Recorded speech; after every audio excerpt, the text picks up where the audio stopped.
Hello everyone, welcome back to my channel. If you're new here, hi, my name is Haley and you're watching Between the Pages. So here is my Orilium wrap up. Again, apologies, I have been ill.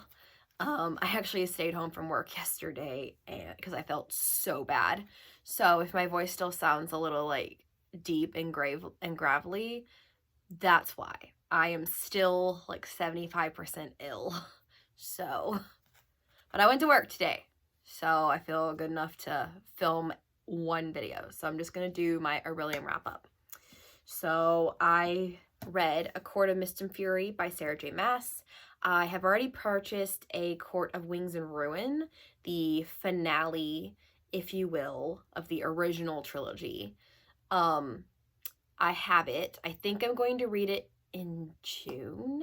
I believe I haven't quite put together my June TBR yet, so A Court of Wings Ruin may or may not get read in June.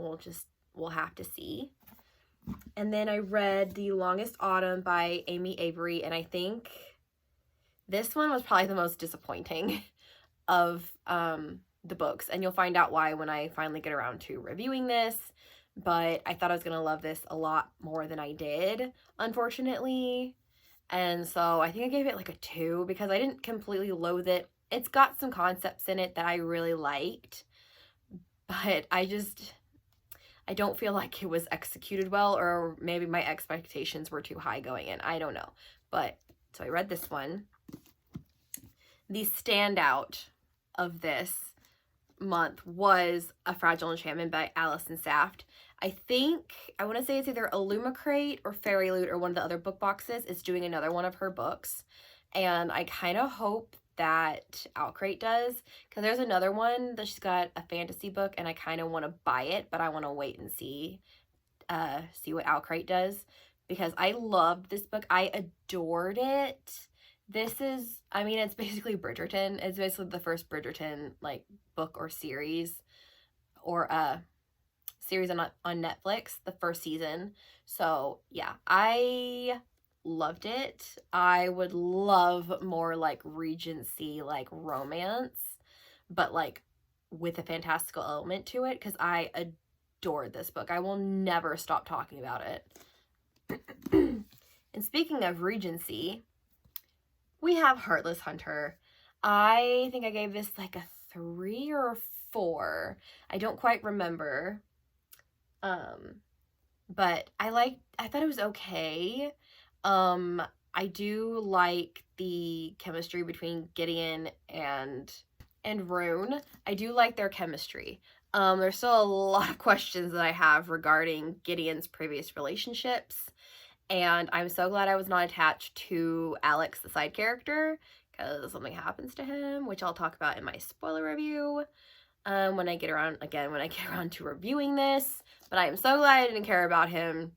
So just know that going in, that something happens to Alex. Not going to tell you here. You can probably guess just by the way I'm talking, but I'm not going to full out spoil it for you. But yeah, side characters don't matter.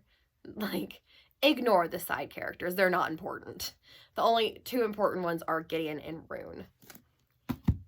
Then we have, I want to say this was the most disappointing, but I have no expectations going into this, and that's Catching Stars. This took me like 2 weeks to actually finish because I was so bored.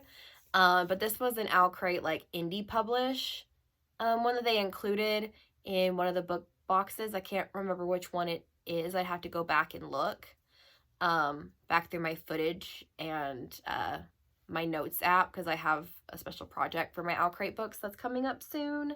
I kind of talked about it a little bit in my last video, so stay tuned for that.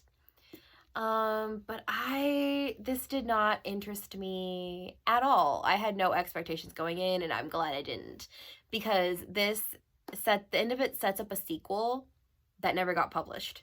So that's any indication how this book went. So yeah, that was Catching Stars. And then I rounded it off with You Look Like Death, Tales from the Umbrella Academy. This focuses on Klaus. He is my favorite character from Umbrella Academy.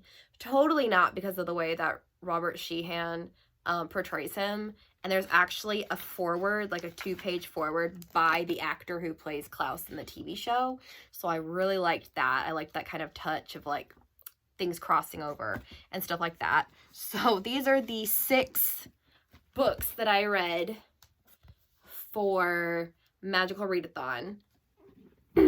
I am carrying over Ruthless Gods because I didn't get very far because I was re-listening to Wicked Saints in preparation for reading this because I didn't quite remember the ending or anything like that. And like I got the finer, like I got the like major plot points, like I remembered that, but some of the fine details I didn't.